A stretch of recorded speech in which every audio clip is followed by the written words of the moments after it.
sebelum waktu dia masih di Maluku Tengah, itu per tahun cuma 20 miliar. Tidak, sekarang udah triliun. Itu sebetulnya pemikiran strategis.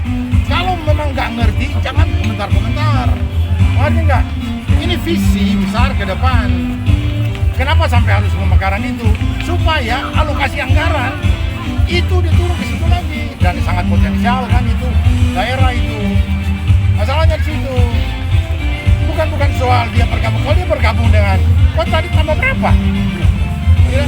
Kita punya kue yang sana mesti pakai lagi, lebih sedikit lagi. Tapi kalau dia jadi rumah tangga sendiri, itu dia mengurus rumah tangga tuh anggarannya jauh lebih cepat dan proses percepatan kesejahteraan itu akan jauh lebih itu. Saya kasih contoh ya kan, contoh yang buruh saja. Buruh, Seram Barat, Seram Timur, itu kan Maluku Tengah semua. 1 tahun berapa anggaran? Tapi sekarang setelah kabupaten, Papua lebih anggaran berapa banyak? Itu sebetulnya konsep dalam percepatan kesejahteraan.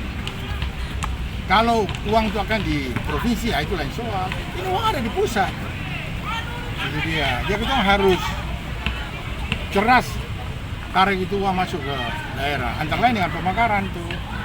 Dan Maluku Tengah sangat potensial. Ya. Ini bukan. Kalau misalnya tidak ada program Ambon Newport, ya itu mungkin kita akan pertimbangkan lah.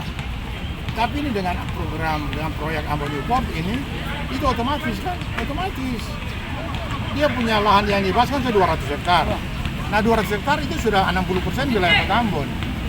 Kenapa kita nggak tangkap untuk menjadi kota sendiri? Itu soal ibu kotanya di manakah itu urusan teknis lah. Tapi yang paling kuat itu. Yo lihat, bayangkan kalau itu akan jadi itu. Pertama, rekrut pegawai seberapa 2.000 orang, ya, ASN. Infrastruktur pendukung berapa banyak tuh?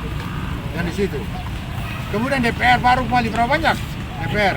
Sehingga orang tidak ribut lagi di medsos. Jadi DPR itu ya kan begitu. Itu yang saya pikir astaga naga. Jadi masalahnya mesti sepakat lalu baru kita dorong untuk itu. Tidak. Itu paling utama itu. Nah, itu momen yang paling pas untuk kita bicarakan bersama dengan ini. Iya, sedangkan daerah lain juga semua berteriak untuk pemekaran.